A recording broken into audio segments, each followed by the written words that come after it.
भारत के हिमालय पर्वत के बीच बसे एक छोटे से गांव चंद्रपुर में लोग एक प्राचीन किंवदंती पर विश्वास करते थे।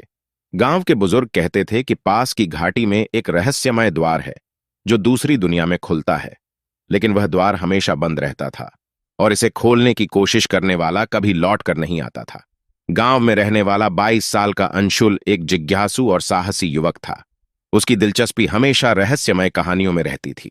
एक दिन अंशुल को अपने दादा की पुरानी डायरी मिली, जिसमें उस द्वार और उसकी चाबी का जिक्र था। डायरी के आखिरी पन्ने पर लिखा था, दूसरी दुनिया के द्वार को खोलने के लिए पवित्र रत्नों का होना आवश्यक है, लेकिन याद रखना, हर रत्न अपनी कीमत मांगता है। दादा की डायरी पढ़ने के बाद अंशुल ने तय कर लिया कि वह इस रहस्य को सुलझाएगा। वह जानता था कि यह सफर आसान नहीं होगा। अपनी सबसे अच्छी दोस्त मायरा और गांव के विद्वान बुजुर्ग पंडित जी की मदद से उसने उन रत्नों की खोज शुरू की। पहला रत्न आग का रत्न था, जो एक ज्वालामुखी के भीतर छिपा था। अंशुल और मायरा ने उस जगह तक पहुंचने के लिए खतरनाक घाटियों और उबड़-खाबड़ रास्तों को पार किया। ज्वालामुखी के पास पहुंचते ही वहां एक जलता हुआ दैत्य प्रकट हुआ। उसने गरजते हुए कहा, यह रत्न केवल उसे मिलेगा जो अपनी सबसे बड़ी कमजोरी का सामना कर सके।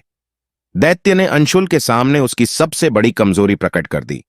अंशुल को अपने बचपन में अपने पिता की मृत्यु का सामना करना पड़ा था और वह अब तक खुद को इसके लिए दोषी मानता था।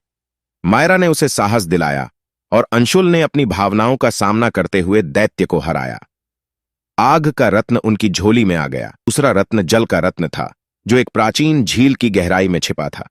झील तक पहुंचते ही उन्हें एहसास हुआ कि यह कोई साधारण झील नहीं थी। झील के पानी में प्रवेश करते ही अंशुल और मायरा को भ्रमित करने वाले दृश्य दिखने लगे।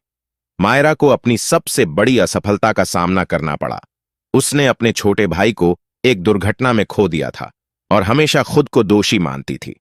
अंशुल ने उसे याद दिलाया कि यह उसकी गलती नहीं थी। दोनों ने मिलकर झील की चुनौती को पार किया और जल का रत्न प्राप्त किया।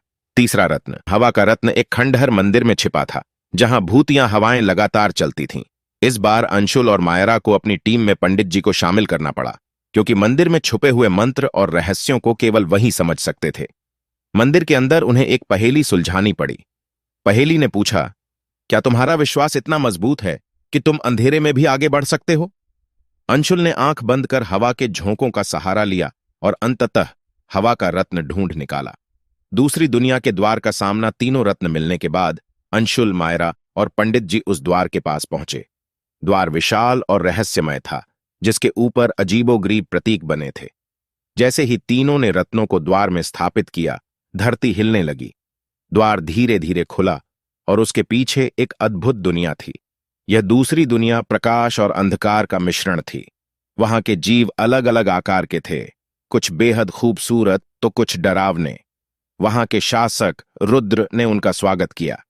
उसने बताया कि यह दुनिया और उनकी दुनिया एक दूसरे से जुड़ी हुई हैं। रुद्र ने कहा, तुमने साहस और विश्वास के साथ इस द्वार को खोला है, लेकिन याद रखना, हर बार जब यह द्वार खुलता है तो दोनों दुनियाओं के बीच संतुलन बिगड़ सकता है। अब तुम्हारा कर्तव्य है कि इस संतुलन को बनाए रखो। संतुलन की सीख अंशुल ने रुद्र से वादा किया कि वह इस जिम्मेदारी को निभाएगा। वह यह भी समझ गया कि दूसरी दुनिया का द्वार सिर्फ रहस्य नहीं, बल्कि उनकी दुनिया के संतुलन का प्रतीक है। अंशुल, मायरा और पंडित जी जब गांव लौटे तो वे पहले से कहीं अधिक समझदार और मजबूत हो चुके थे। उन्होंने गांव वालों को यह रहस्य नहीं बताया, लेकिन यह जरूर सिखाया कि साहस, विश्वास और संतुलन से हर चुनौती को पार किया जा सकता है।